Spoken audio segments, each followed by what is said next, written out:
पृथ्वी का इतिहास 460 करोड़ साल पुराना है। इस इतने लंबे इतिहास का अध्ययन करने के लिए हम मनुष्यों ने इसके इतिहास को 4 इयॉन में बांट दिया है, जिसे हम हिंदी में महाकल्प कहते हैं। पिछले 55 करोड़ साल से ये वाला फेनेरोजोइक इयॉन चल रहा है, जिसे फर्दर अध्ययन करने के लिए हम इसे 3 भागों में बांट दिए हैं: पैलियोजोइक एरा, मीजोजोइक एरा और सीनोजोइक एरा। पिछले वीडियो में हमने पैलियोजोइक एरा को ढंग से पढ़ लिया था। आज हम इस वीडियो में बात करेंगे मीजोजोइक एरा का। देखिए, जब ये पैलियोजोइक एरा खत्म हो रहा था, उसी समय एक बहुत बड़ा प्रलय आता है पृथ्वी पर। इतना बड़ा प्रलय कि इस प्रलय में लगभग 96% एनिमल जो उस समय जीवित थे वो पूरी तरीके से खत्म हो गए। उनका नामो निशान पृथ्वी पर से खत्म हो गया था। ये लगभग आज से 25 करोड़ साल पुरानी बात है। 28 करोड़ साल जब इस फेनेरोजोइक इयॉन के बीच जाते हैं, यानी ये जो पैलियोजोइक एरा है वो जब खत्म होता है, तब शुरू होता है मीजोजोइक एरा, जिस एरा में धीरे धीरे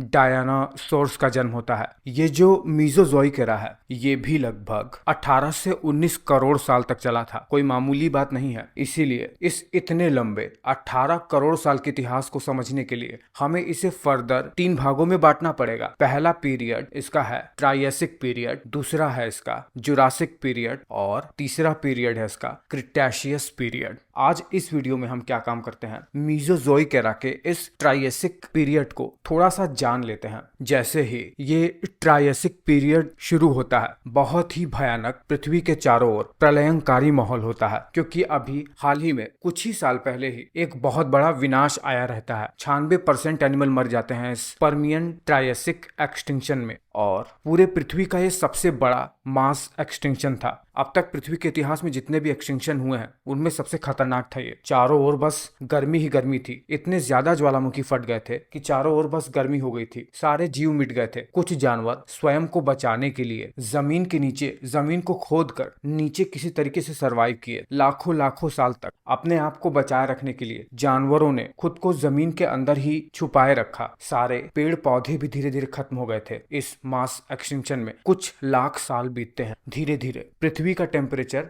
दोबारा से कूल डाउन होता है। पृथ्वी पर चारों ओर फिर से घास होने लगती है, कहीं कहीं पेड़ पौधे उगने लगते हैं। फिर से पृथ्वी पर जीवन सदाबहार के रूप में फैल जाता है। एक बहुत बड़ा जमीन का टुकड़ा जो कि पृथ्वी पर एक साथ जुड़ा हुआ था। आपको बता दें कि उस समय कोई भी इंडिया नहीं था, कोई भी ऑस्ट्रेलिया, कोई अमेरिका, कुछ नहीं था। एक बड़ा सा जमीन का टुकड़ा था जिसे पैंजिया कहते हैं। वो अब टूटकर कई टुकड़ों में विभक्त होकर मूवमेंट करना शुरू कर देता है। जिम्नोस्पर्म फ्लोरा, पेड़ पौधे, ये सब उगना शुरू हो गए थे। इक्थियोसॉरस और नोटोसॉरस जैसे कई मरीन जानवर अब डोमिनेंट प्रीडेटर के रूप में समुद्र और जमीन पर भी, जो कि रेप्टाइल थे, वो अब राज करने लगे थे। और हम सभी मैमल्स का जो सबसे बड़ा एंसेस्टर है साइनेप्सिड्स, अब पृथ्वी पर कॉमन हो गए थे। लेकिन एक सबसे बड़ा स्पॉटलाइट जाता है आर्कोसॉरस नाम के एक जानवर पे, जो कि जमीन पर पूरी तरीके से फैल गया था। एक रेप्टाइल था ये, और ये रेप्टाइल एक बहुत बड़ी क्रांति लाने वाला था धरती के इतिहास में, क्योंकि यही रेप्टाइल आर्कोसॉरस धीरे धीरे इवॉल्व होकर क्रोकोडाइल्स, टेरोसॉरस और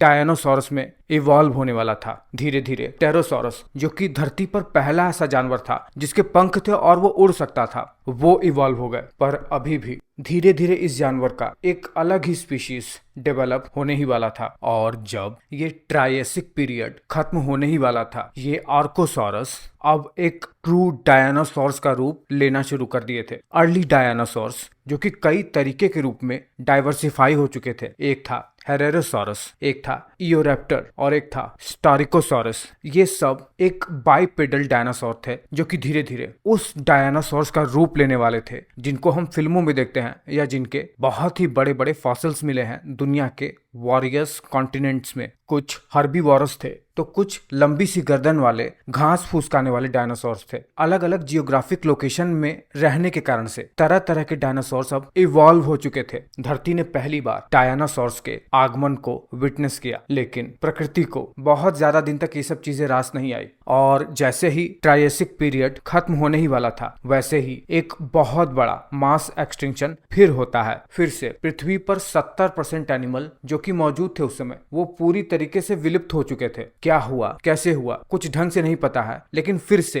वैज्ञानिकों का यही कहना है कि बहुत बड़ा ज्वालामुखी विस्फोट हुआ होगा, क्योंकि उस समय धरती के जो प्लेट्स हैं वो लगातार मूवमेंट कर ही रहे थे, टकरा रहे थे तो कहीं स्प्लिट हो रहे थे। पर ऐसा नहीं है कि सारे जानवर इसमें खत्म हो गए थे। बहुत से अपने आप को बचा ले गए, वही सर्वाइवल का टेक्निक अपनाकर, कहीं छुपकर, खुद को बचाकर, खुद को प्रकृति के अनुसार अडेप्ट करके। एक काम करता हूँ, इस वीडियो में इतना ही रहने देता हूँ। आगे अगले वीडियो में आपको मैं डायनासोर्स अब जब दोबारा से इवॉल्व होंगे और पृथ्वी पर छा जाएंगे, करोड़ों करोड़ों साल तक जो राज किया है पृथ्वी पर, उसके बारे में बताऊंगा। और वो वीडियो देखकर आपको मजा ही आ जाएगा यकीनन। तो चैनल को सब्सक्राइब कर लो और तैयार रहो, वीडियोस कभी भी आ सकती